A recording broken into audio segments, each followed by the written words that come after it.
There we go. Where am I? Where's my script? Professional podcast, by the way. Hello, everyone. Thank you very much for joining us. And welcome to Firing Range, a podcast to talk about all things Destiny, weapons, abilities, loadouts, and the sandbox at large. And unfortunately, once again, we are without Cool Guy. We'll have to make do. He's got stuff going on in Texas. We wish him, a good time. Oh, God. I forgot to mute the audio in the background. Totally professional podcast, by the way. Just cut that out. We have editors. We have a huge budget for editors on this show. We'll get Cool Guy in next time, but he's off doing cool guy things. And we thought it would be fun to maybe do a community question episode today. Kind of tradition on the show that we really fall deep down a rabbit hole. And then we're like, okay, time for questions. And then we get through like two. And it's kind of a shame because every week or every other week on Twitter, we get like 50 questions. We barely have any time for any of them. But before we get into all that, boys, how we doing? Doing good. Excellent week so far. Not bad. Terrific. You feeling good with the new meta that we're in right now? You feeling quasi okay? Do things feel about right? In small doses. In small doses, yeah. I think went about the way I thought it was going to go. Is that good or bad? A little bit of both. Okay, fair. Mark, I can elaborate a little bit on that. Yeah, sure. Go for it, Cammy. I mean, on paper, they said they were hurting the hand cannon and the shotgun, right? Two of the most used things. But yeah, they left the gap of all the other special weapons that were there. So no surprise that you start seeing grenade launchers up front and snipers in the back. No surprise. Yeah. We went from 120 aggressive frame shotgun to 140 precision frame and slug shotgun.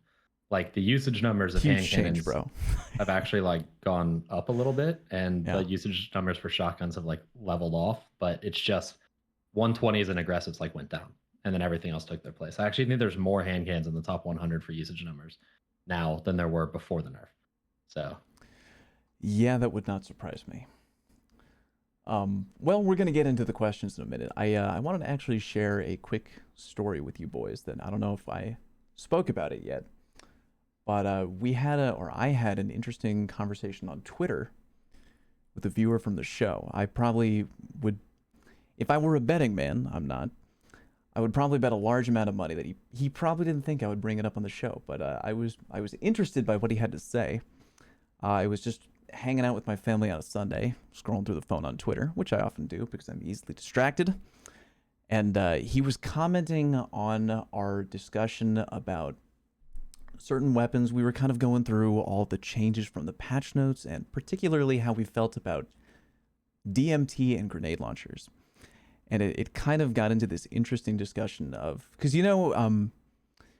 we all remember Crucible Radio. God miss those guys. They were terrific bunch of guys, but I kind of got into the mentality of use whatever, don't apologize, which I still think is a terrific slogan, even to this day. I don't know if you guys still feel the same way. I feel as though I do, in terms of when you're going into PvP for really any game, use what you want. And it's like we get into the whole thing of like scrub mentality. All of you guys, I'm assuming, have read the book Playing to Win.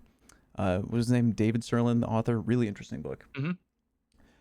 And I still do preach use whatever, don't apologize. Meaning, like, it's the responsibility of the game developer to provide a balanced, efficient game. If someone goes against me with Chaos Reach, Cammy and I go into trials. We play Chaos Reach because it's really good, and we want to win and get adept loot, so we're going to play things that are strong.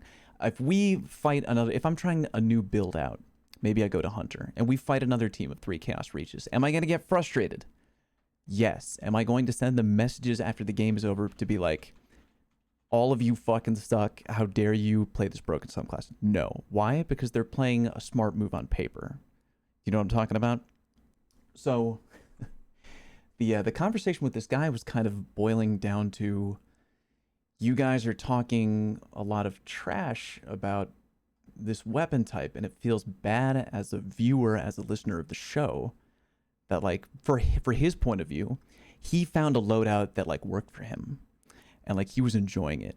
And then we're talking about how we maybe not dumping on people who are like, haha, grenade launchers, they suck. Or like people who use grenade launchers, they suck.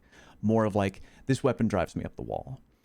And I just kind of wanted to hear what you guys maybe thought about making that separation, because for me, it's like, I don't hate, or I don't get angry at the player. It's more so like getting angry at the weapon type maybe not performing in a way that makes me happy in the game. Maybe like using, because I think grenade launchers have a very intended role, and right now they've kind of gone beyond that for me.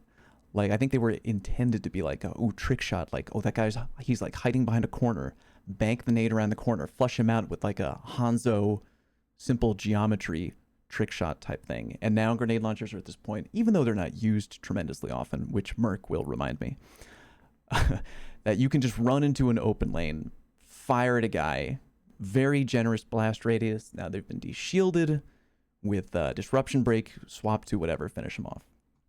But do you guys feel like the same way? Like I guess I got caught up in talking about how certain weapons and playstyles can frustrate me, but to me that never is tied to the person behind the mouse or the controller. Is any of this, like, am I just rambling here? Like, Man, I guns think I and can loadouts jump are into. tools, dude. Yeah. Yeah, there you go. You can hate on a tool and not hate on the person who uses it. I will never blame anyone for using any gun they want in the game. You play There with you what go. you perform best with, right? But that being said, I can still not like the way a tool performs, and I can believe that a tool is performing outside of its intended, window. So just because I shit on a certain gun doesn't mean I'm shitting on the people who are using it. People shit on guns I use all the time, right? And you just kind of laugh it off because yeah, you use what you want to use. It's a game. It's made to have fun with. So play with what you enjoy playing with. And if someone says, "Oh, well, that gun's broken," so what? Maybe it is. Doesn't mean you shouldn't use it. So when you got to play to win, you can't fault the other player for doing their best job to reach the win condition, right? Right. But we can, as content creators, comment on the state of balance, the tools used for that kind of thing. Sure. And as a competitive player, you have to realize there's this sense of mutually assured destruction, where if you use something that limits the engaging options to win, then everything's on the table. Every scrubby, bad, degenerate thing, every strategy in the game is now on the table because, for example, you choose to third-person peek because that slows the game to a standstill. Sure, yeah. That's the hidden gentleman rule that I go with now. Yeah, no, I totally. And I don't see it as much because of that, because they know if they do it, it's going to not be fun for anybody. And I guess I understood where he was coming from, because put yourself in his shoes for a minute, right? Like, the traditional loadouts maybe don't work for you. You finally tinker around, you find this build, you're like, oh, it's working for me. I like it. I'm actually like popping off in PvP. And then you go to listen to the podcast, and a couple of guys are like, yeah, I just hate this loadout. I just hate it. I think it's like a less skilled loadout. You know what I mean?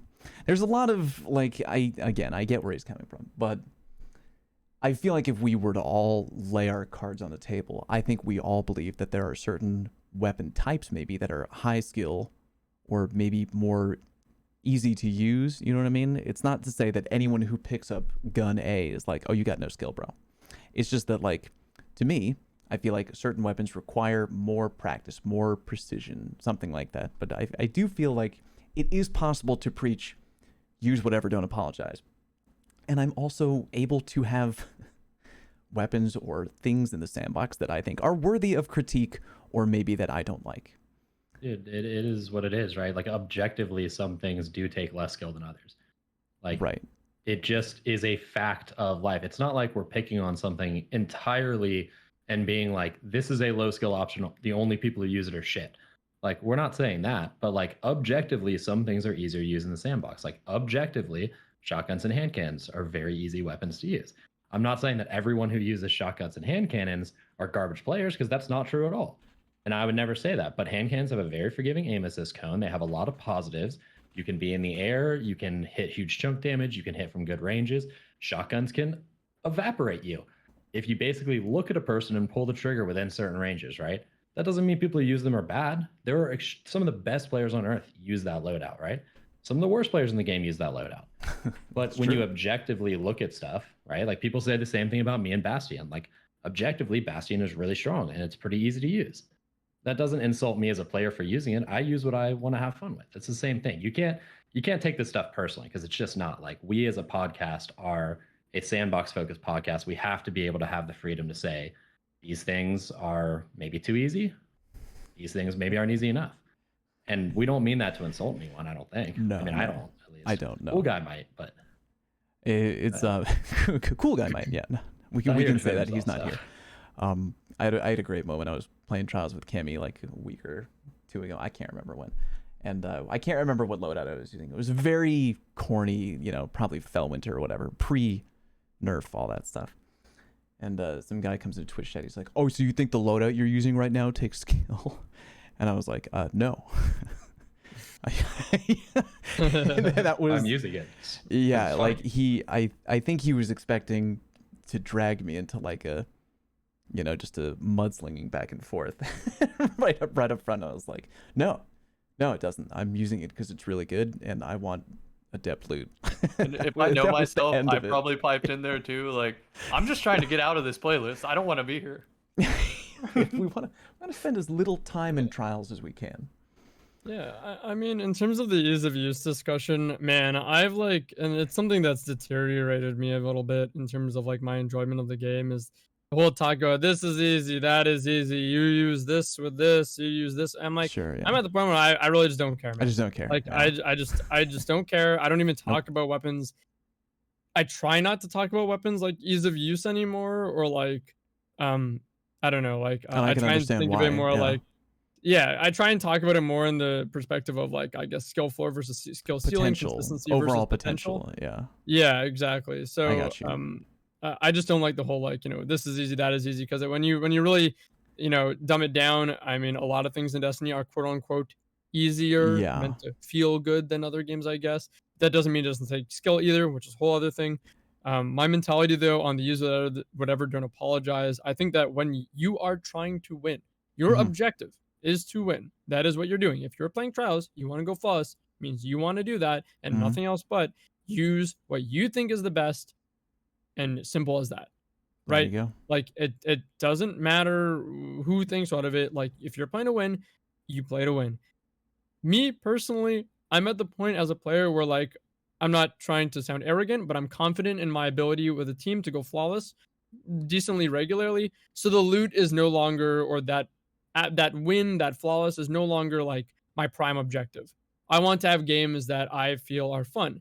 And I kind of have like tiers of like I have like a threshold that like certain things cross this threshold and I'm no longer willing to do them because the game's no longer fun to me and I'm willing to just lose. So like third person peeking is one of those. I don't know. For me, and that's totally there's part of me that wants to understandable. say grenade launcher, but it's not. It was DMT. Sure. I think it's less the grenade launcher stuff. It's more like DMT beforehand. So like those two examples, they cross the threshold of like, okay, I don't care to win this much. This is no longer fun to me, so I'm okay with losing. But if your mentality is anything but that, you cannot blame anyone for what they're using. I understand that Destiny does not scale well most of the time. Like at the higher level, the game gets less and less fun, or like quote unquote fun, in terms of its balancing in a lot of metas. But like it's just what it is. If you're playing to win, you got to play to win, and that's just how it goes, man. And anytime I'm upset about those things that cross my threshold, or even just things that annoy me that don't cross that threshold, like grenade launchers, I'm allowed to express discontent with things that I feel are either balanced incorrectly, or maybe I think they're balanced correctly, like bows, and they just annoy me. They just annoy me. Like I think bows are balanced correctly, and they just annoy me. That's it. I think that's fair. Yeah. Well put. Well put.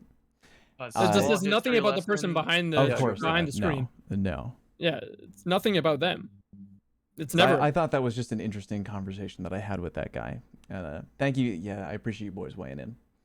I always need to go into it when we bring up the third personing, because someone always joins the conversation a few years late, right? Yeah. And small history lesson is, as content creators on the competitive side of Destiny 1, we critique sword peeking, and we said it has no place in Destiny 2. We had entire guides on how to abuse it in Destiny 1.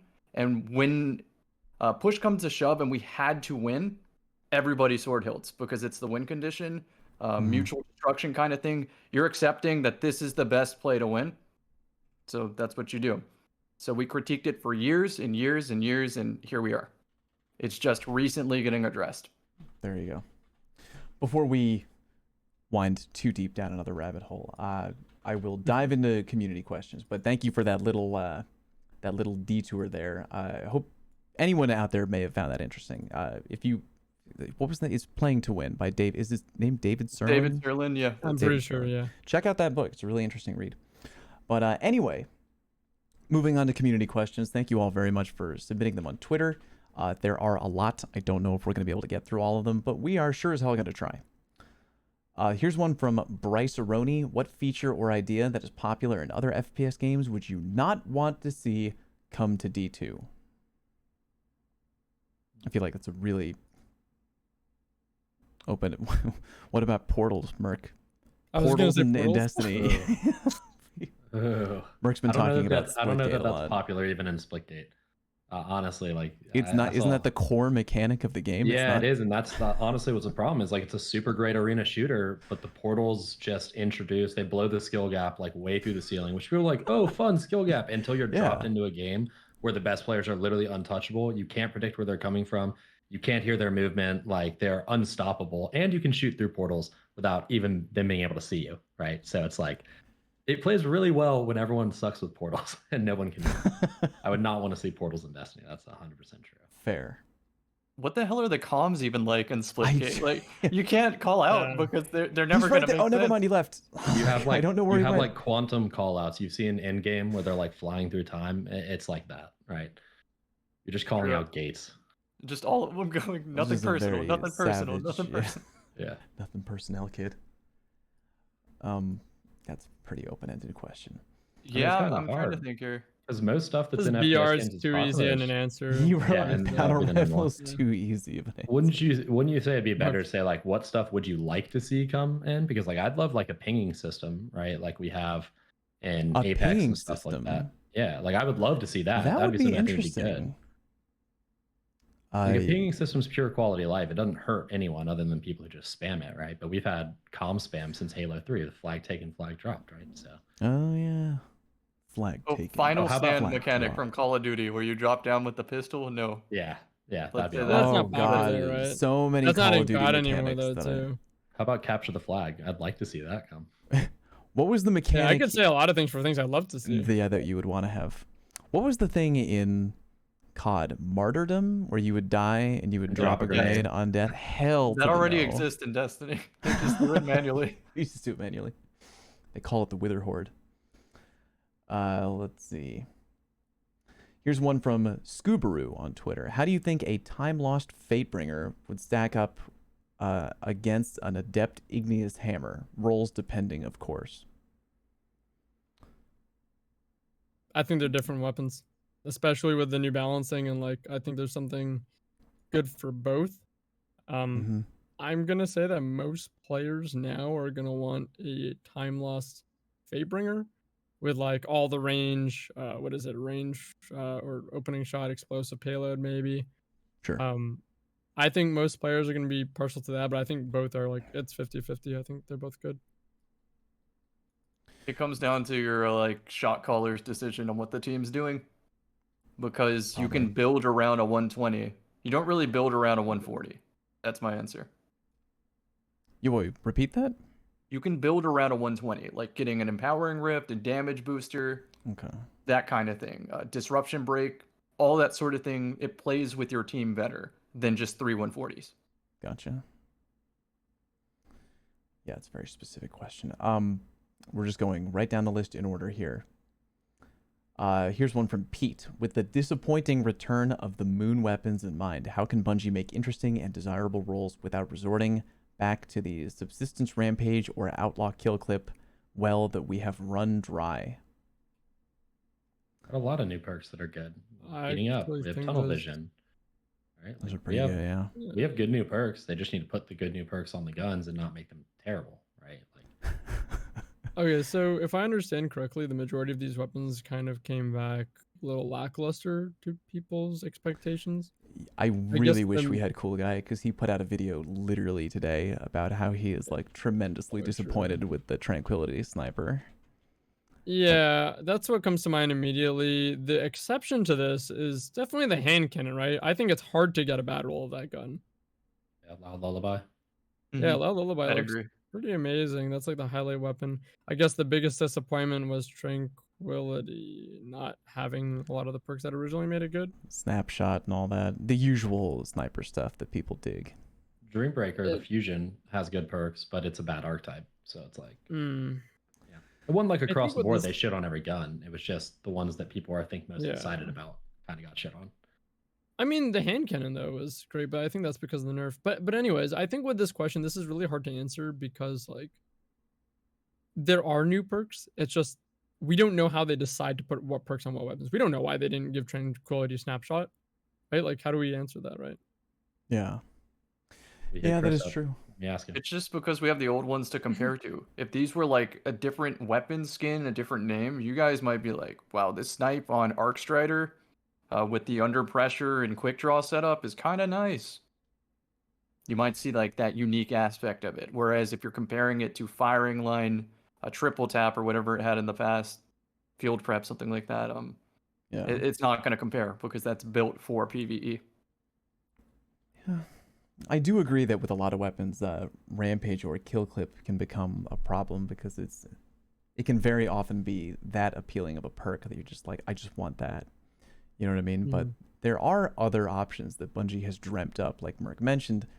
Tunnel vision, heating up. Those are pretty cool. Like if you're running a really unique build, I've seen Drew use a lot of Wellspring, I think, to take advantage of certain perks that are damn strong.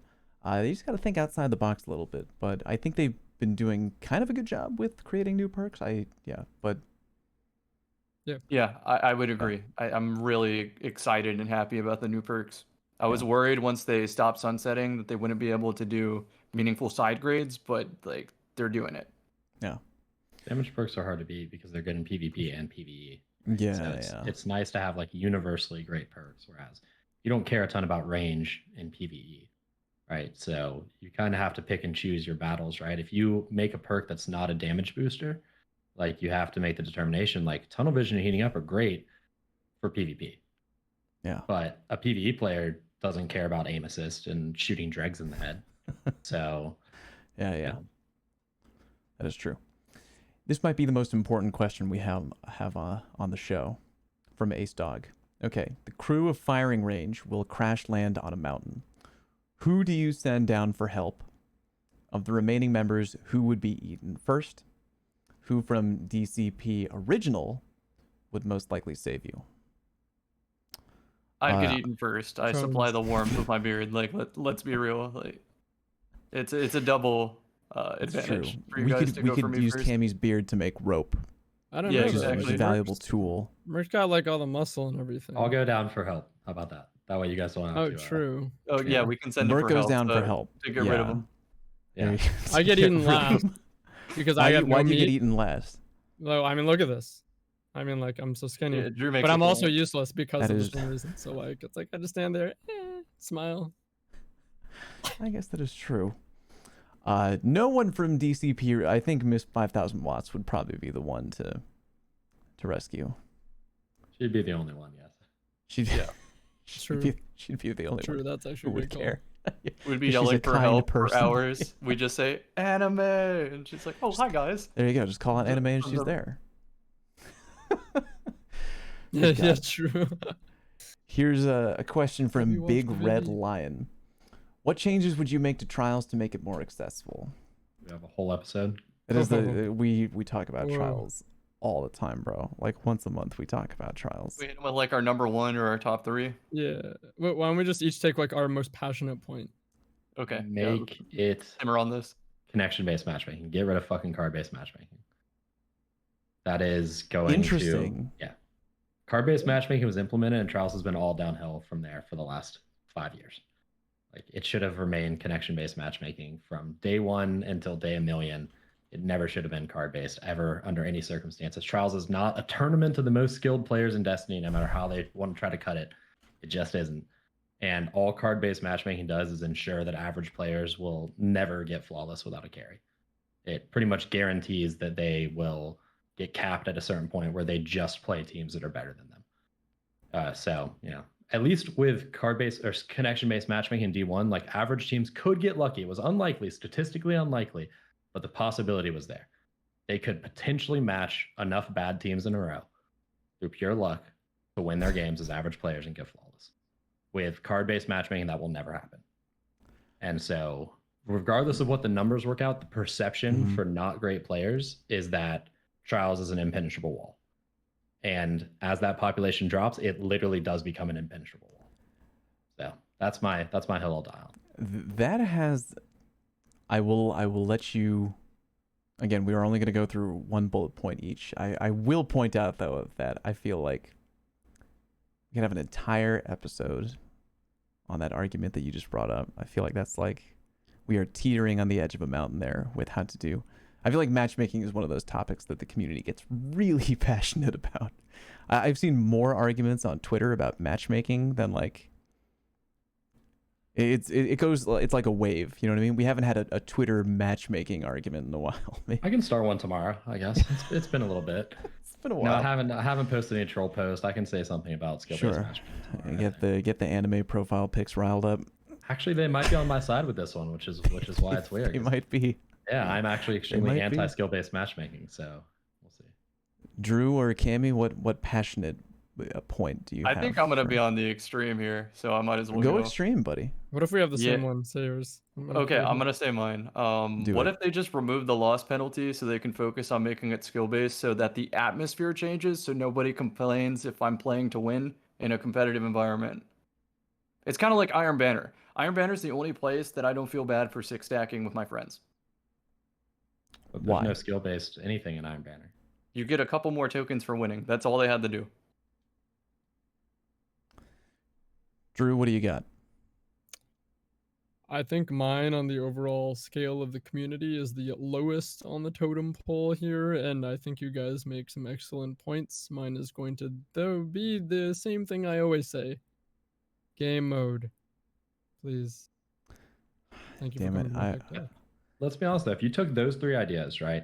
If you gave it an objective-based game mode, you removed card-based matchmaking, you removed the loss penalty, Trials popularity would go up overnight, probably at least double. Oh. Like flat out. I would say I Drew, like to believe that. Drew, you took mine. I'll say something else. I'll do rework the loot structure. Make it more worthwhile for people to enter Trials on the low end. Still keep it the theme of like quote end game PvP and reward those who go all the way. But like every time we see record breaking numbers in Trials over the weekend, why is it, right? It's because like, oh, like the best hand cannon in the game is available at 3 wins, and then like people actually have a reason to go in. And if we continue to lean into that in some way, like you could have more people going in. I don't want to side tangent us too much, but I do want to mention the elephant in the studio apartment. Are developers realizing that cheating is a reality and that anti-cheat may not possibly catch up to cheating at certain times? Oh, we're going there? Competitive game modes may not be a thing anymore on the online era of 2021 plus? Are you saying that cheating might be something we just have to learn to just accept? Yes, literally to develop around cheating. Because if there's a loss penalty, how do you develop around cheating? You take the loss penalty out. I see what you're saying. So that's what leads me to that extreme. God, what a freaking like I said, I don't want to side tangent like, too much, yeah. but like there's advanced technology with machine learning where it looks at the screen. It's not code injection. It learns how to aim on the screen. Really? So a side PC is doing all the calculation. Yeah, but they can on console. They can detect that. It's just really tremendously difficult, right? But it's the same thing that like a CAPTCHA does. So basically what it does is if you take like an optimal path or a perfect path to a target, then it knows that like a machine did it for you if you do that above a certain amount of time. Right, So like right. those CAPTCHA click links, what they're designed to do is that if you move the mouse to the link too perfectly or too quickly or too accurately, it will flag you as a robot. That was what they did early on. Now they've got a bunch more stuff that they do too. I get So flagged after playing Osu. It's God. kinda- yeah, so basically if you were to frame perfect like flick to targets over and over, it wouldn't need to say, hey, you've got an auto aim. It would say that's impossible for a human to do, right? And then the machine learning guys will have to code errors into their machines, and then they'll just be as good as like That's what I was just about to say. The errors is what I'm talking about. That's the reality I'm getting at, is they try to make it look as legit as possible by adding in extra variables to slow them down, but still be a top player in But disguise. as far as you know, you're just playing a top 1% player, right? So it's like, whatever. The kid's just really good. Anyhow, before anybody like flames me on Twitter, that is why I went to that extreme. Flame him, flame. Dude, I cannot tell you how sad I just got, like, in my heart of hearts that we're having this conversation of like, not like how do we eradicate cheating? It's just like, don't dude, eradicate like, cheating. They're too relentless, and like Put it's them all so on a server together. All the cheaters on a server together. Let them keep cheating. Like stop banning their That's accounts really and making them create new funny. accounts. Like literally take all the cheaters. This has been done in games before. Take all the cheaters really. and you put them in a giant server where all the cheaters play each other. They don't have to go through the hassle of making a new account. They just cheat against each other. The best cheater will win. They'll still eventually get their flawlesses, right? Like, just. But the shove them problem all is how do into the you corner. detect them quickly? Because like sometimes did you guys know I fought a cheater in quick play like a week ago in quick play, dude. Yeah, what's happened to me? He was farming stars in shadow. That is the farming stars. It's funny. I was laughing. I was like, oh my God, we're literally getting cheated on in quick play. And my fiance, Anna, over in the corner is like, how do you know they're cheating? It's like, bro, come over and look. This dude is literally flying around the map 30 feet in the air with a full auto bottomless clip stars in shadow that like only hits headshots. It's just like, I am so sad right now. God Imagine how help fun me. it would be when it's only those kind of players in the lobby, though. Like, imagine how much fun they'd be having. let them just run wild and free against each other. I like that idea, Merc. People could take like expeditions into the cheater realm, right? Like, to, like get cool YouTube videos and stuff like that. Like I played a match of all cheaters and I won in Rumble. I'm calling it now. In 5 years, we're gonna have a new trials card that is go flawless on the cheater realm. No one will ever do That's a that. Or tournament. you could do it with cheating. Like you just have to out cheat the other cheaters. God, I'm so sad right now. Okay, here's a question from Matt. With hunters having a mobility class ability that can literally dodge bullets, do you think that this ability makes the other classes a less optimal choice when participating in PvP? Outside of top tree dawn, you can also dodge I don't- bullets. I think what it does. No, I mean it does, but it doesn't dodge bullets as much, right? Because it doesn't break aim assist. Doesn't it It's like break aim? hunter dodge really is. Hunter like, dodge does on controller, yeah. Breaks aim assist. No, on MNK too. Well, that's it magnetism. breaks the bullet bending. Does it break well. the magnetism on M&K? Oh, I didn't know that. It breaks all of it. That's funny. I think what it does is I don't know about less optimal, but it certainly gives hunters a higher skill am I saying this right? Higher skill floor? I think Yes. I always get confused with this terminology. Are you saying it makes I believe- it easier to use, or Yeah. it can be used at a higher That would level? be Easier floor. to- That yeah. would be floor. then So yes. higher Yeah. skill floor, like Yeah. I think it gives hunters a higher skill floor. You literally have a get out of jail free card every 10 to 20 seconds depending on how you're Wouldn't Depending it spec'd. be on your lower skill cooldown. floor because like the accessibility level is easier to reach? Depends how you define skill floor. Okay, that makes We've gotten to this before. whatever. So, yeah, like, effectively, I we always need thought to that do- higher skill raising floor the means floor, higher yeah. to the closer to the ceiling. Closer right? to the So if, like, ceiling. Yeah, exactly. That's my It- logic. it- too. higher higher, floor is higher closer to the floor ceiling. because you're getting closer to the ceiling. because you're which is like closing, pure robotic you're play. naturally starting at a higher Yes. place closer to the max potential than There like you maybe go. something else. That makes total sense. And Yeah. I always like if you're to look at the pure ability per each class, it is no contest for me. Like I've always preached that the hunters have the best ability in the game. It's like it's really good. It has the quickest charge time, which is like salt in the wound to like other Yep. players. But fortunately, we can look beyond that for the most part. I mean, like because when you look at going into PvP with a build, with a team, whatever. You're looking at everything at a whole. Like, again, sometimes when I go into trials, the strategy is Chaos Reach, because even though they don't have the ability to dodge bullets every 14 seconds, they bring other things to the table in their kit overall, which I think is more likely to win your team the game in the long run, right? So like you have to look at the kit overall, but at that very base level, yeah, hunters have a very strong kit at the base level. Yeah, like I said, I think that there's other factors that even it out, maybe even it out. I want to say, and like contribute to winning a game, or like if you can be disciplined with these classes, these other classes like warlocks are a great example. You can probably take it a little further than hunter maybe currently, but naturally because of the hunter dodge, hunters just have such a higher, in my opinion, skill floor than other classes. Like being a controller player, like I don't have as quick lateral movement, which means I instantly get to have lateral movement. And like while having like a natural get out of jail free card that's up more often than anything else. Like, and I guess if we're talking about high mobility, a jump that like is, in my opinion, the quickest or most intuitive. I don't know. I think hunters just have a higher skill floor, and that's like part of the reason why I play it, because I think it's just the best on controller. Yeah, I'll throw one out there for the Titan Barricade. Titan Barricade cuts space, which makes close quarters weapons better. And then Warlock essentially sets up the fortress. So if you're ever in like 3v3 game mode, one of your guys goes down.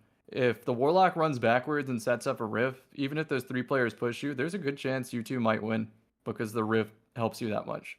Yeah. But think of like what I think of Cam in comparison is like the cast time on those abilities is like feels both longer and more vulnerable. Whereas like Hunters is like it's an instant press into that mode, right? Whereas like those abilities almost feel like you have a moment of vulnerability, and on top of it, it's like they're up less. And those classes naturally those classes you have to have better positioning. I mean, like MNK gets to like, have like a little bit more leeway with your ability to reposition very quickly. But at least on controller and to a degree on MNK, like you have to play your cover really smart, and like there is no like getting back into cover. You can't pop a rift to like save yourself from bad position. The words we'll use is reactive and proactive. Hunter dodge is reactive besides invis.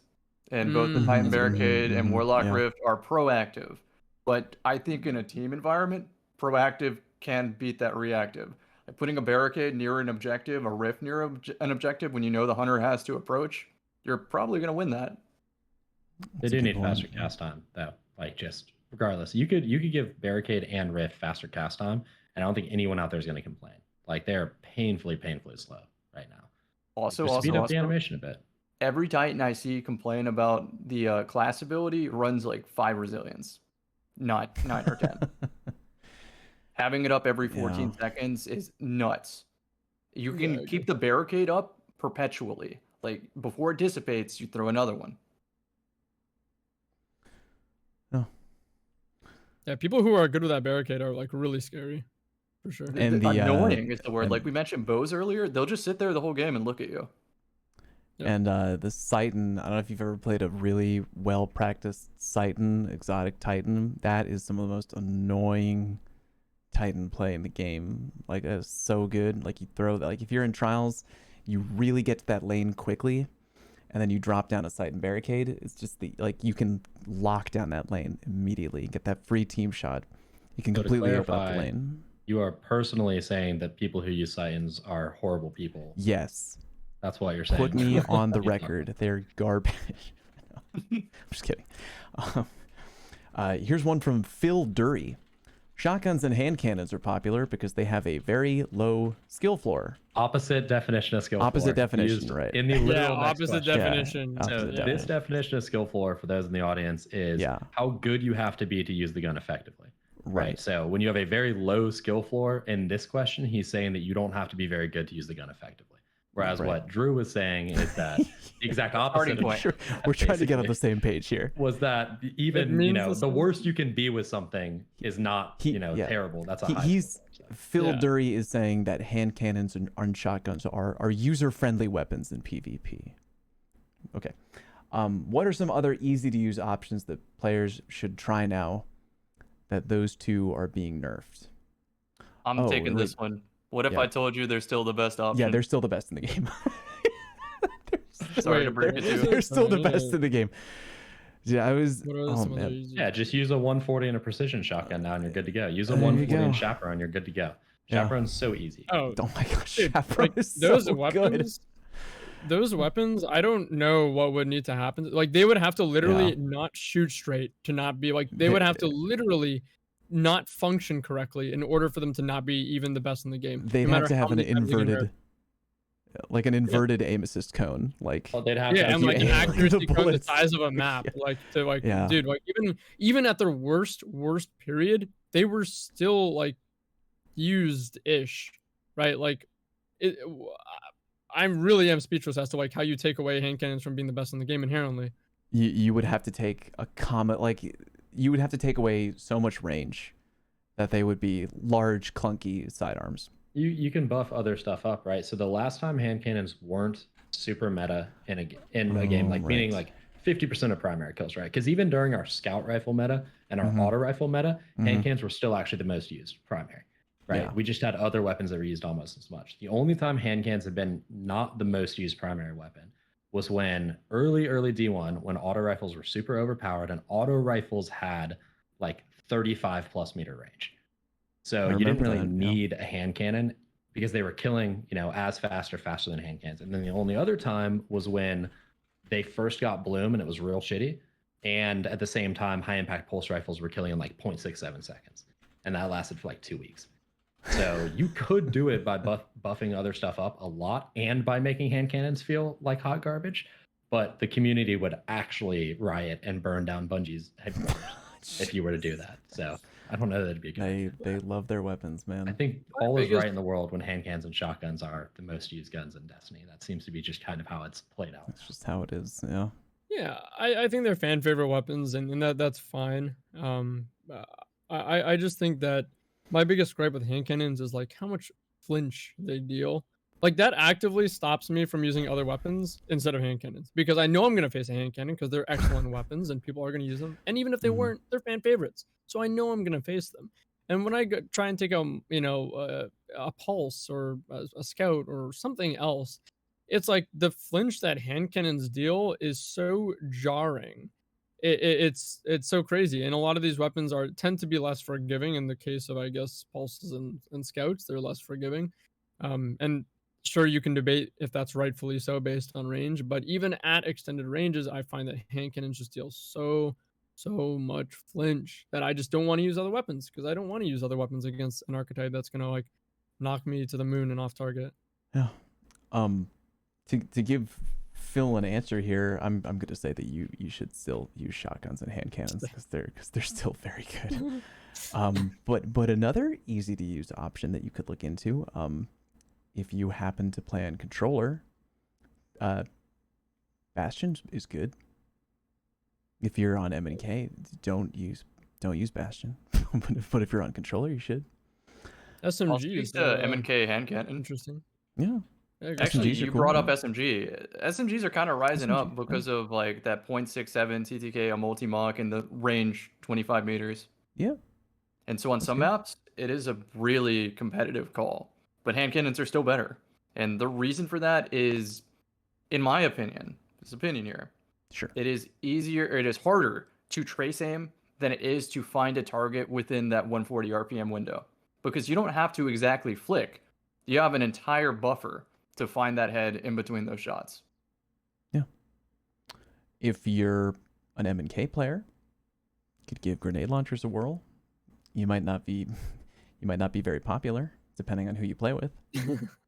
So from a controller perspective, Crimson, it is still a hand cannon. It's a different type of hand cannon. It is extremely good on controller.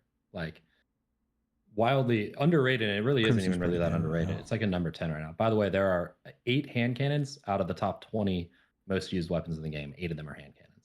My number one pick shocker. is Outbreak Perfected for like a brand new Destiny player.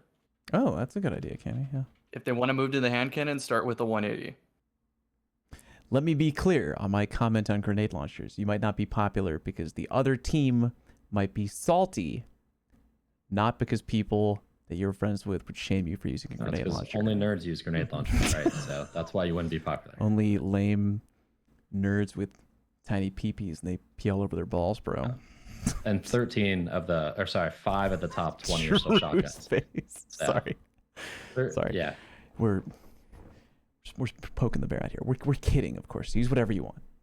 But he's not going to hear that. They're going to clip They're just gonna that clip first it. part and post it on Twitter. No, we seriously, yeah, just use whatever you want. Here's one from Over the Bill. Oh, I know that guy. How and why is there so much disparity between positive acts and attitude and negative in the Destiny community? That might be too deep a question for our Because the I don't know community how is to made up answer of for our sandbox community is made up podcast. of people, and the extremes get the attention, right? Whenever someone does something really good, it gets popular, and whenever someone does something really bad, it gets popular for the other reason. And so that's really all that you see. And you're seeing like less than 2% of the total community, right? Like the whole rest of the community just kind of does their thing and goes on about it. But Yeah. What are these positive acts? I must be like in a very negative circle. Bungie raising $800,000 recently for charity. There you go. Beautiful. I Yeah, mean, I they guess, did yeah, that. that's directly Bungie. Yeah, that makes sense. Like the charity, that makes sense. Yeah, it's just look, it's just the same thing with any community, right? Literally look at any. I think many of us are in a kind of bubble, if depending on how many other games you play and how many other quote online communities you're a part of. But they're all the same, right? There are great people. It's like there's a huge scale, and you have like really charming people who are like fun, good at the game. It's like I'm totally shilling out right now. I really like True Vanguard. I think he's like the nicest guy ever. When people like make fun of True Vanguard, I'm like, do you not have a soul? Like he couldn't harm a fly. Dude. He's like the nicest guy. And the fact that people like occasionally once in the blue moon shade him, it's like, dude, how could you? Who are you? It surprises me even more with a Riot. My goal is to be like Riot more and more. Riot is terrific. Yeah, we all could name 100 players. People I aspire to be like. Yeah, and then like every other community, there are shitters, right? Like there's just people who only exist to just be shitters. They just want to get a rise out of people. That's just the way life is. You just do what Merc does. Do you know how strong Merc's pointer finger is, dude? Because he does this exercise all day. This is him hitting the block button on Twitter. I brought an aimbot just to click the bot button or to click the block button for me. I bought hacks just to do that, so I don't have to do it myself. He has the quickest time to kill on blocking in the game, bro. Pretty easy, man. I was a teacher for 4 years. I don't have time to deal with Were you really a teacher? Yeah, for 4 years. Did you teach math or something? I actually taught computer science, so. Oh, okay. So not too far off. I don't have time to deal with 13-year-olds yelling at me on Twitter. I use the block, but nobody I gets time for that. also like seeing that community consensus because as a content creator, it's valuable for picking topics. Like one day I saw on my Twitter feed just like Behemoth is dead, crab emojis. I'm like, what the hell? Are you kidding me? And so that's when I like started, showing people that it's even better. It's more nuts. All right. Yeah, that's a deep question. Hit us with your theories on Twitter. Let's see. We got we're going through these questions pretty good, but there's just so many more. Here's one from Friggin' Duck. Since Forsaken, we've had a steady stream of loot to grind for. There have been many iterations of that grind over the years. Any reflections on how that grind has affected your enjoyment of the game? I really like when there are good weapons to go for, of course, but I can set goals. Meaning things like the menagerie where I'm like, oh wow, this roll of this gun sounds really great. Let me sit here for I don't care how many hours because I know I can get it. I know I have a good, decent chance or odds of actually getting it or something incredibly close. And then maybe I learn something else a month, into the game or 2 months, later that I didn't know before, and I can go back and do it again. That's what I really liked. So I liked Menagerie. Now it feels like we've just repeatedly gotten lesser versions of that. Like it's almost like maybe I'm just kind of like thinking here, like maybe they thought they gave us too much agency to get some of these weapons too quickly. I don't know. I can't explain why we've gotten almost what it feels like watered down versions of like that concept ever since it was released. So that's personally negatively impacted the game for me. There are some good things, don't get me wrong, and like how they've made some like nightfall weapons like deterministic and whatnot, tie things to difficulty, etc. The raid loot, amazing. I wish there was more of that. But I think there are still pain points that kind of feel bad to me. Well put, Drew. I am always the one to say that never underestimate how much time a gamer will put into grinding for something for the sake of loot. Like players go through hell to get the weapons or the armor or whatever that they want. Like I've known tons of people who have dumped hours and hours just for like chasing one roll, right? So I'll give the short answer. Yeah. I could literally talk about this for an hour because of how much it disappoints me. But short answer is I like using the gear. I do not like grinding for the gear. Using the gear is what makes me want to play the game more. Yes. So when that time to get it is nearly infinite, like in the case of Frozen Orbit, I might not play if the entire game is like that. Yeah.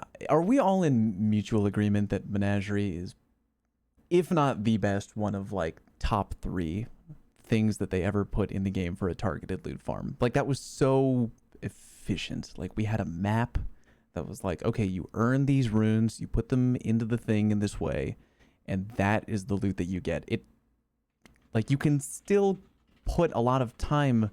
It wasn't like, oh, one Menagerie run, 5 minutes, got my god roll, never playing again. You could put a lot of time in, and you could get within the ballpark of what you were looking for, but there was like, you felt like you had more control over what you were going after, rather than sitting there and pulling the slot machine lever. Like, I just don't understand how any average PvP player is going to ever get their desired adept god roll weapon from trial. How is that ever going to happen? Like, I go, like, when we grind trials, we do the confidence cards, and you can get 2, 3 adept weapons per flawless run, and like we can grind out a whole Saturday and just get nothing but like oh, I don't want any of these. Like, it's so rough. I just want I want them to come up with more activities that can respect the player's time. I get that it still has to have an element of RNG.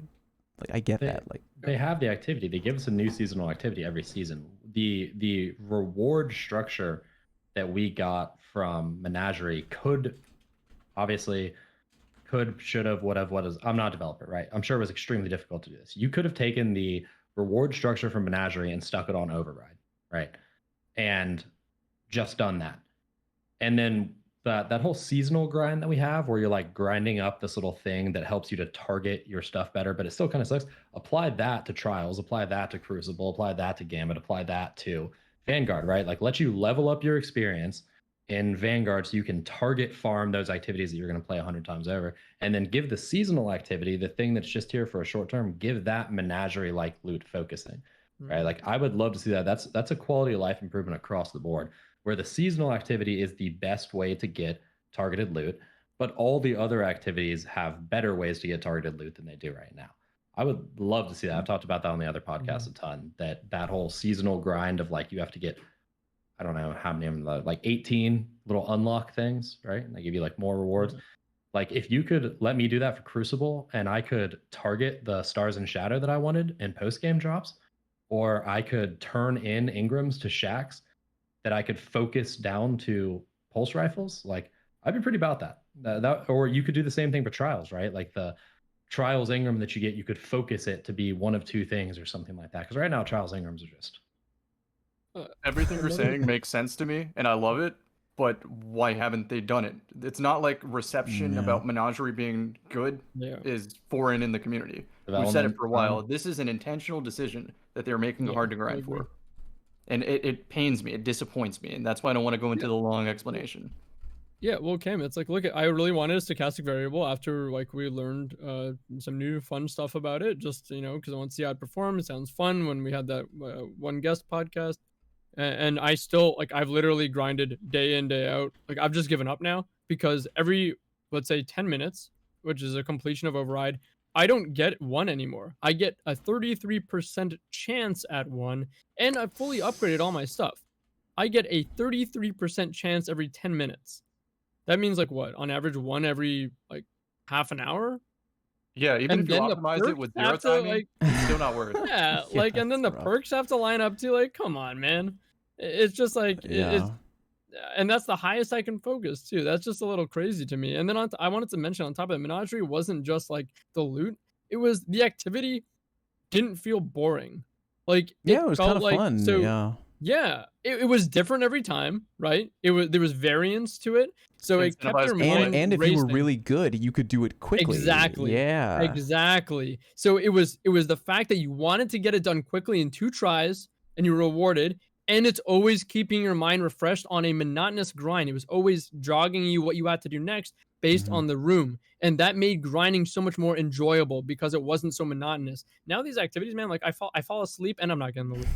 Like that's my the problem. double Like whammy, it's bro. like, dude, It's the classic. And I want to add one thing about Menagerie here. Just one little small point. Just Is do it, if bro. they're doing this content vault and getting rid of content, but the weapons persist, why not have an activity like Menagerie to recycle the weapons that we don't have access to anymore? So in 2 years from now, when I'm clapping somebody with my Waking Vigil or something like that, he doesn't wonder how I got it or my palindrome. Mm-hmm. So they have a way to get it somehow to be competitive. Just food for thought. I'm gonna chew on it, bro. Moving on, question from Nothing Special. It involves PvP. So what are your guys' feelings about Gambit at the moment? What do We you just think talked about needs to this. change? oh, funny. Before the show, we were just talking about this. About how it's the best game type ever, and I hope Sucks. Remove it from the game. I hope Destroy it. D3 is just all Gambit. Just remove the campaign, bro. No raids, no dungeons, no Just dredging, whispering in your ear. Just only Gambit, bro. Unironically, it is the best concept I've ever heard for an FPS game. I wish it was executed better, and on the solo queue front, I wish just a couple small quality of life changes, mainly power ammo, would be addressed to make it more playable. Man, I think- I Get rid of it. It was a good experiment, man. Like they proved that they could do a mixed PvE PvP thing, but Gambit I don't think was designed for long-term staying power. I think it was designed to prove that they could do something. They've done it. I would love to see the next iteration of what a mixed PvE VP arena could be, right? Like I said before the podcast, I'd love to see like Titanfall where you have just drags all over the battlefield, yellow bars all over the battlefield. You can kill other players or you can kill them. And it's kind of like you get points either way, right? Like I'd love to see something like that. I'd love to see a version of Patrol where, you go in with your team and another team goes in and you try to wipe each other out, but you're literally on like a patrol map. Like I'd love to see something like that. But Gambit, as far as it's gone, like I kind of feel like it's run its course at this point in time. And any work done on that would be better spent on actual PvP. yeah, probably. I'm giving the gamer answer to this one. Do it. Y'all are familiar with niche high skill games like Super Smash Bros. Melee, Guns the Duel, etc. Sure. Gambit is in a unique state right now where it has some elements of those kind of games where just unintentional ways of playing it make it so much more intense. It's to the point right now where on certain maps you cannot invade if 2 high skill players are playing each other, because the second you step out, you are instantly in a snipe line or standing in a wither horde. It is impossible to invade. So it like shifts the meta to now reaping very, very quickly. And then also while simultaneously reaping, setting up these anti-invades so that someone can't go through. But now there's like a small chance that someone can go through. Like if a Titan goes through with that sword blocking exotic or a hunter dodge or something to immediately break aim assist, there's a chance. And all those variables work to make it extremely intense in the scrim environment. And I hate that it just doesn't translate like that to solo queue. Not even a little bit.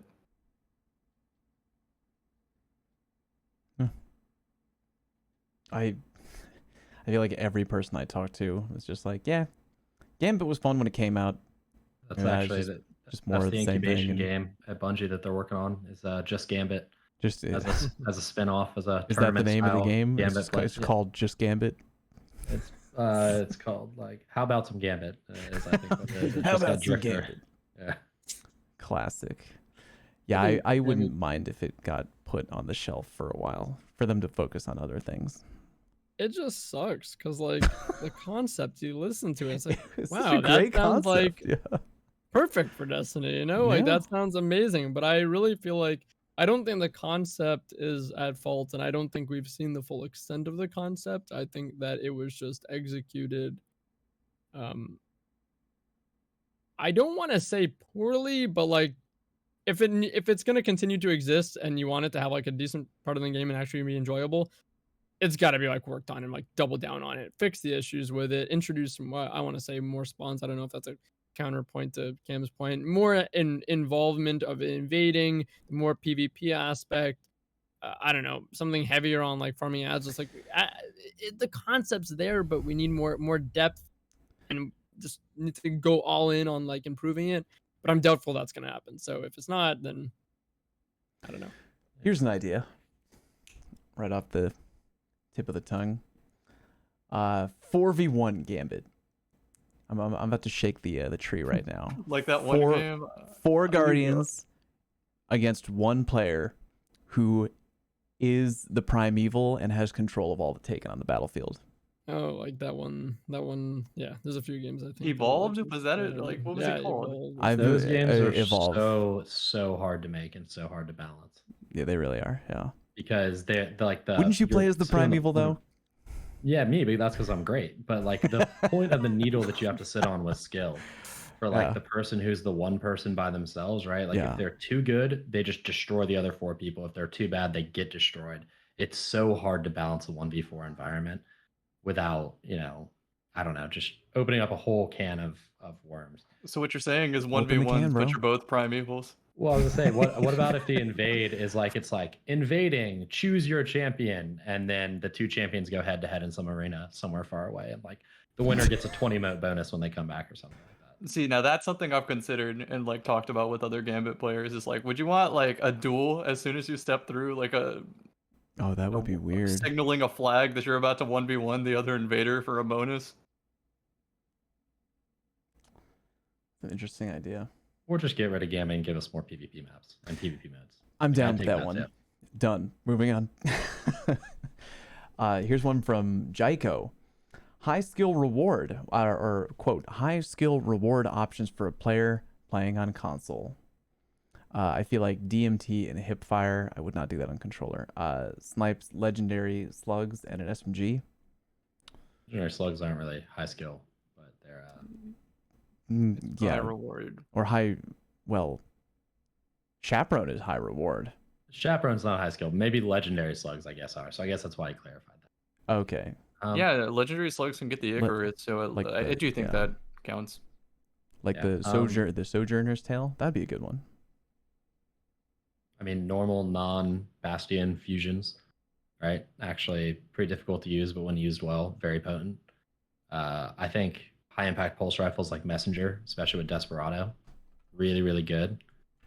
I mean, kind of named like the four big ones that you probably would have hit, Hawkmoon. honestly. Hawkmoon, yeah. That's a Oh, no, fun Hawkmoon's- weapon. Yeah. Hawkmoon, if you're focusing on that last bullet, yes. Right. Mm-hmm. Let's see. Open Vex Milk wants to know who are some of your favorite off-meta content creators, or what are some of your favorite off-meta builds? This is Sure. difficult. I want to. Do you guys feel the same way? Every now and then I'll get tagged on Twitter and be like, "Who's a content creator that you really like or appreciate?" And then like I'll wind up on this list of like tagged people. I'm like, "Oh, it's really cool that they tagged me." And then like I think about making my own tweet, where I'm like, "Here's a bunch of really great content creators you should follow." But then as I'm writing the tweet, I get like terrified that like I will forget somebody or like leave somebody off the list and like hurt their feelings. And I'd be like, I can't believe Fallout like didn't put me on his list of like of cool content creators to check out. And then I have like a panic attack and then I delete the tweet. Does that happen, or am I just crazy? Nope, that's valid. Okay, fair enough. Yeah, and I don't want to like I want to recommend off meta quote content creators, but I don't want to like. I don't. How do I phrase this? Like, I don't want to be like, yeah, this person's small. Like, check them out. Like, I don't know. Maybe they don't think that they're small. I don't want to belittle them or. I'll do some shout outs, but I'm gonna redefine what off meta means. Do What I'm it. gonna say is I think they're ahead of the meta. Like they are breaking ground. Oh. We have content creators like Cool Cheese, Nom3, Glow, for example, with Duality and Chaos Reach. Like Mhm. it's not There you off go. meta if they see a gap in the meta and say this has a place. I'm gonna get good at that.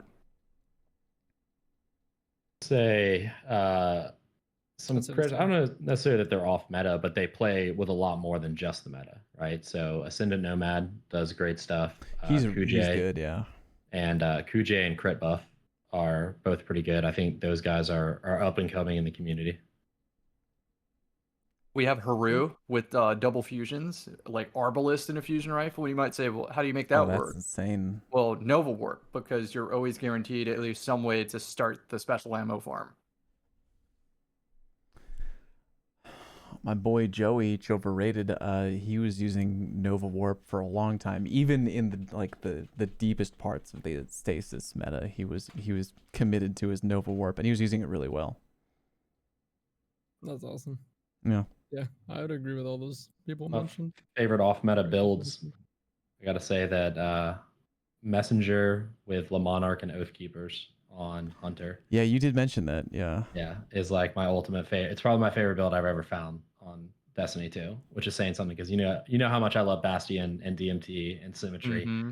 Like I'm always messing around with different exotics to see what I can pair with it, but being able to hit a body shot with La Monarch and always get the burn because you have Oathkeepers, and then being able to not even have to hit a crit with the Messenger, just 3 bodies, and it will kill with, basically lightning fast, and then you get kill clip on the Messenger, and you basically just repeat. Plus, if you get charged with light, La Monarch one-shots.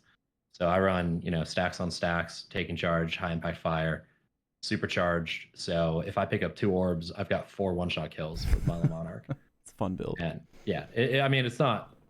I'm not going to tell you that you're going to go flawless with it, although I did use it to go flawless a couple weekends ago, so it is possible, right? But Sure. it is the ultimate like Iron Banner or control build.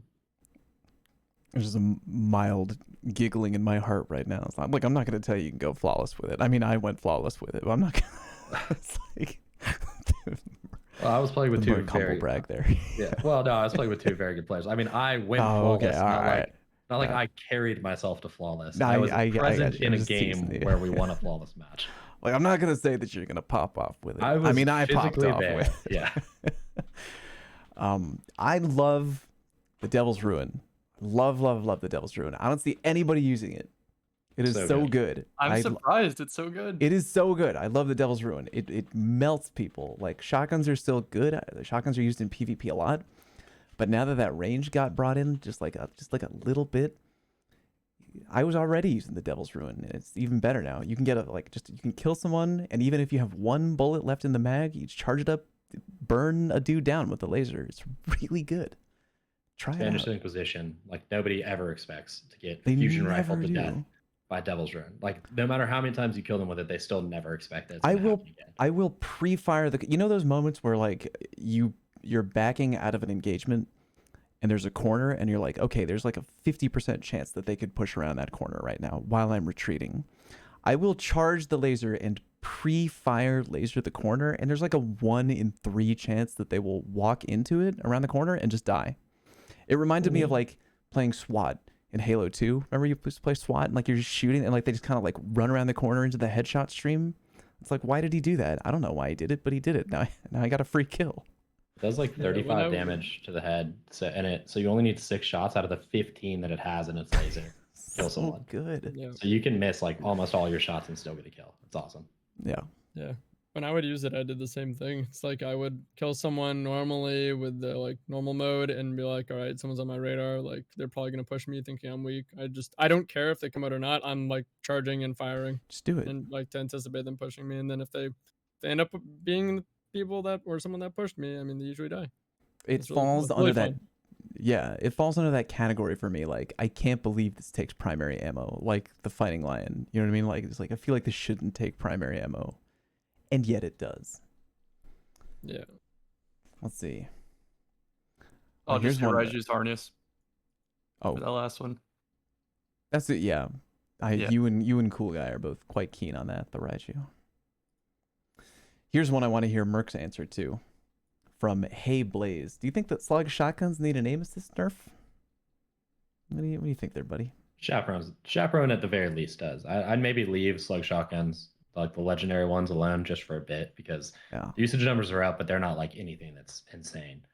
But Chaperone 100% does. I've been saying that Chaperone has needed an aim assist nerf for probably forever, for as long as it's existed. I think it is the most forgiving close range weapon to hit headshots with. Like, it is so laughable. It was bad when Spectrals were using it, sliding and getting a headshot and then getting wall hacks. Like, it was bad back then, but it was the same thing as Arbalest. Like, not enough people used it, and it's not quite as frustrating as Arbalest because you can't be 75 meters away and dome someone when you missed by 6 feet. But yes, 100% Chaperone needs an aim assist nerf.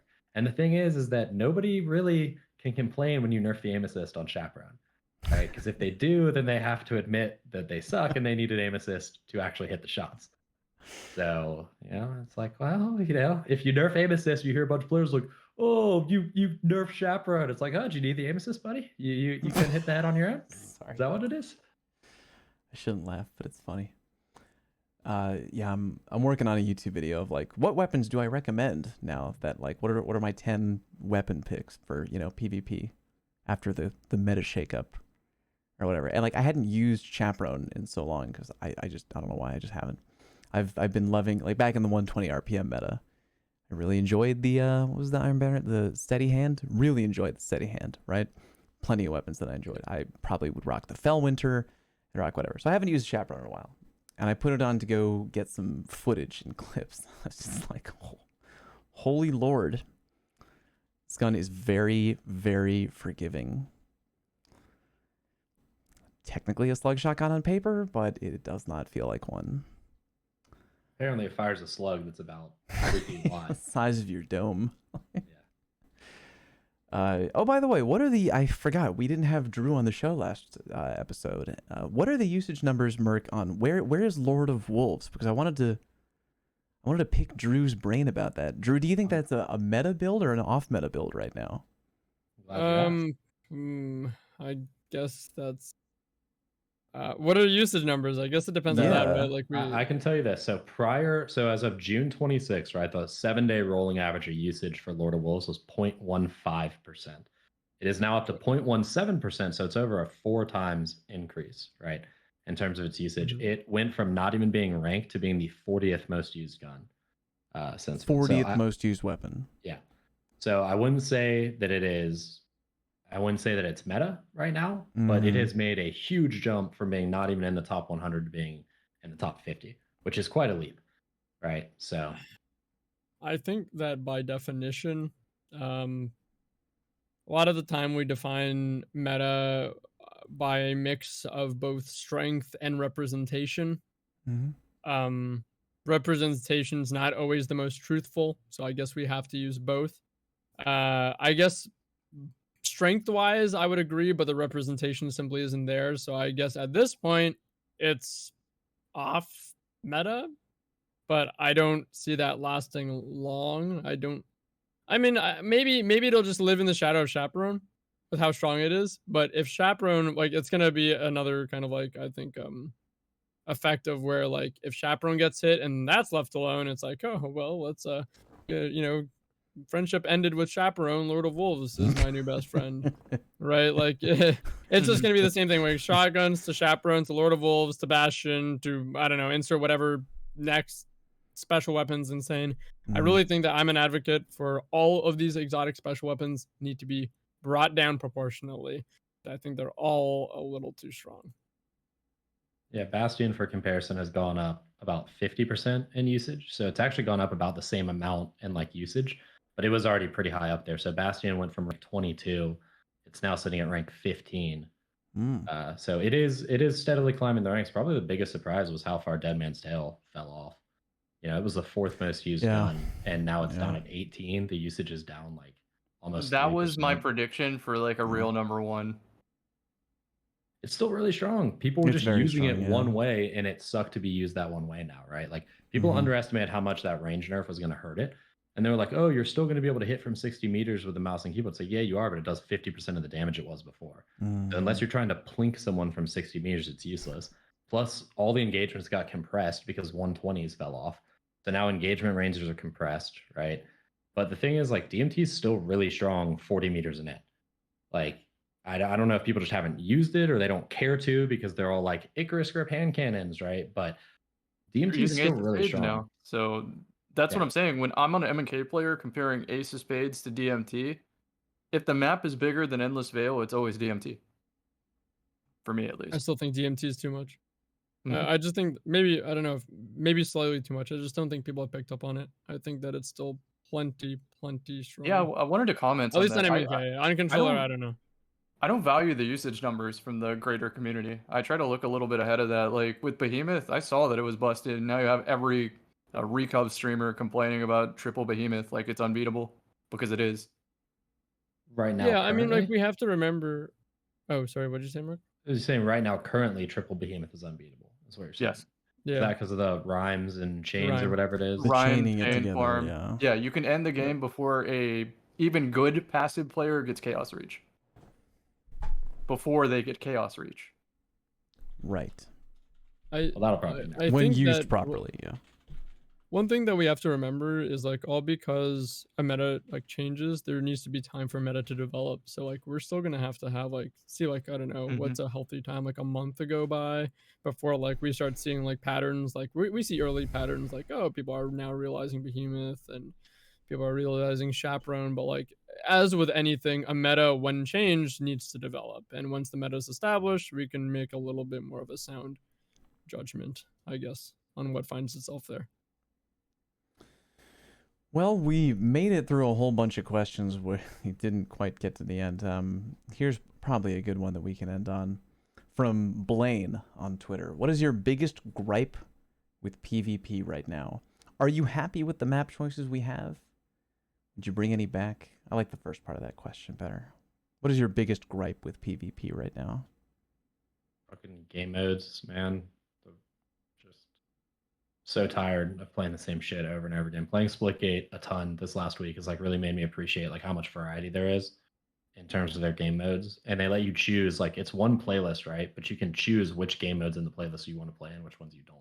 So there's like 12 game modes in the playlist. You can pick 6 of them and it will only drop you into matches with those 6, but it's all one playlist. And oh my god, man, like it's so refreshing to go from SWAT to shoddy snipers to VIP to oddball to King of the Hill to Slayer. And in Destiny, it's like control. Trials. You mean Clash with Yeah, Zones. control Clash with trials, Zones. control Flash, trials, control Flash, All trials. of the game Flash, modes are so Flash. tired. It's like, yeah. So I Yeah. would kill for Rift or something Rift adjacent at this point. Yeah, people always say maps. It's like the hot button issue on Twitter. It's like, we haven't had a new PvP map in X days. I don't I'm care like, about maps. yeah, I kind of don't give a shit. I'm like, yeah, I want more game types. Like I want more variety. Because like, what's the point of a new map if it's just like control? It's gonna play It's the like- same. It's going to play the same. It's all As we Clash. said, Oh, you mean it's all Clash? Slayer Slayer with extra It's all steps, Clash. right? Like, Yeah, yeah, it's that just Slayer sounds with like extra Clash steps. with more steps. How many ways can I find to kill someone and get bonus points while killing someone? Because Yeah. that's what their driving factor in designing game modes has been for the last 5 years. If control overnight went from kill based to not kill based, for example, I wouldn't have as much of a problem with sniper rifles. But that's my biggest gripe for a number of reasons. It's multifaceted. It's not just snipe. It's as a result of not having a reason to ever move. And so if I want an engaging gameplay, I have to roll the dice that a bad player won't get flinched to my head and end my streak, end my control over the match. Game modes have always been my problem, especially picking up from what Cam said. No reason to move. A lot of the time, like Destiny maps don't exactly have like height advantages or distinct power positions. It's more like you're just trying to get a bunch of angles and like pinch people. But like even then, because there's not like true power positions or anything to really like gain map control with, it's not exactly like, again, it goes against like your reason to move. Like you're not exactly punished as much as you would be in other games where, like, if you think of, like, let's say midship, if you sit in your base in midship, well, you're gonna have not a good time because you're gonna keep spawning bottom base or like in very suboptimal positions. Yeah. If I had to take another point, I guess, of what I don't like about PvP, even though I think we're all on the same page, ammo economy. That's about it for me. Ammo economy. Yeah. Also, it would be really cool to stop seeing insane arguments blowing up on Twitter like every other week. That would be pretty cool. Like I'm glad that the PvP community is so passionate about their love for PvP, but like, goddamn, can we express ourselves in a way that makes you more likely to be listened to? Sage words. Nobody's gonna listen to that, but Yeah. it's nice of you to try. Yeah. It's hard. So Twitter gives the ability to give anybody a microphone, which in a lot of ways is terrific. You know what I mean? Like, give the voice to pretty much anybody, but in a lot of other ways, it's just like, like we literally watch, like, I feel like, oh man, I of course, games and no game is immune to criticism, right? Because like you can be like, hey, look, this game is pretty chill, but a lot of shortcomings. This could be better. That could be better. But it's all about how you approach that subject. Maybe I'll leave it at that. But I'm pretty proud of a tweet from the other week. It was yeah? that scenario or that episode in SpongeBob where he thinks he's a star because he had his hand show up in the Krusty Krab commercial for 5 seconds, and it Sure, the fame goes to his head, and he starts like doing star things around the Krusty Krab, like for example, singing a song about the striped sweater instead of making Krabby Patties. And Yeah. so all the patrons, all the customers are getting very annoyed with SpongeBob, and he's panicking, trying to know what he can do to entertain the crowd. And he accidentally knocks some patties on the grill, and they start grilling, and everyone's like, "That's what we were waiting for." And he's like, "Oh, I gotta follow this up," and he starts putting the bun and all the condiments on it, and they're cheering. He's just cooking and they're going That's wild. how I feel about arena shooters right now. Oh, okay. And that was the tweet. Got it. That's a pretty good one. How many did we get through there? Like 20? That was 5. a good amount. Five questions. Yeah, 5. So please don't go back and count. I'm begging you at home to not go back and count. But really good questions on Twitter. We appreciate all of you for hitting us with your thoughts, your questions, all that stuff. We got to do it again in the future. I really enjoy the question only episodes. I think it's nice to get in touch with what's on people's mind. And yeah, hopefully next time we'll have Cool Guy here. But we'll do our roundtable thing, let you know where you can find everybody. Why don't we start with Cool Guy? What is it? Cool Guy Games, or is it? Did he change it to? I'm confirming that right now. Let Merc go or someone. He's been all over the map with it. Yeah, Merc, where can the people find you? You can find me on Twitter, Mercules904. You can find me on the Destiny Massive Breakdowns podcast, which we actually recorded last night, and we did a listener questions episode as well. So if you want to hear a few more questions answered, you can go over there and check it out. It's pretty much anywhere you can get podcasts: Apple Podcast, Overcast, SoundCloud, Podbean, all those places. So definitely check it out. Good call. I think he's, by the way, just youtube.com/coolguy. Well, let's give his Twitter ad. I know that one for sure. It's @CoolGuyGames. Yeah, sure. And I think he's been streaming on Twitch lately. He's been going back and forth between YouTube and Twitch. I think his Twitch is I am Cool Guy Games. I'll check. Regardless, it's a quick YouTube search. If just you search Google Cool Guy him, Destiny on YouTube, Cool Guy, you will he'll find pop up. some of the best content in the community. There you go. Drew, where can the people find you? Twitch.tv/Drewskis, YouTube.com/Drewskis channel, and Twitter, although I've been kind of disconnected for the last little while, Drewskis channel. Cammy, where can the people find you? For more Krusty Krab hot takes, you can find me at CammyCakesYT, twitch.tv/CammyCakes. Thank you. You can find me, I'm Fallout. You can find me on YouTube at youtube.com/FalloutPlays or twitch.tv/FalloutPlays or on Twitter at FalloutPlays. And thank you very much for joining us. We are Firing Range. We appreciate all of you. Thank you for the questions, and we will catch you next time. Still live. Say, I'm Audacity is off, but we're live on play Twitch. Splitgate. We're live. If you guys like arena shooters, play Splitgate. Give it a shot. Help these guys out. They're a Splitgate. very small indie studio, and the game Are is they really? actually pretty good on. The game is actually pretty good on controller. But counterpoint, play Pokemon Unite. They are not a small indie studio. They are. There's this really underground gaming company I want you to learn about. They're called Nintendo. I think they have the potential to make it big, Mark. You might be right. You might be right. I've never heard of anything that they've done, but the name sounds pretty cool. What episode are we? This is episode 30, I think. Who we rating on Twitch? We got a bunch of great people on. We got Clyde. We got EK. We got Amaze. We got Kung Foy. We got Old Man Mikowski. We got a bunch of people on right now. Who you picking? Who should we rate here? Haven't we rated yet? Who's your votes on? Who's my vote on? Yeah. I will vote for Old Man Mikowski. Mr. Mikowski. Sure. Yeah? Nothing wrong with that. Yeah, Just I'm do going it? through the yeah, why not? My Why other not? vote is Okay. Nom 3, but Do it. Old Man Mikowski's pretty chill. Go hang out. Thanks everybody for joining us for the show live on Twitch. We appreciate y'all. Catch you in 2 weeks. See you there. Later.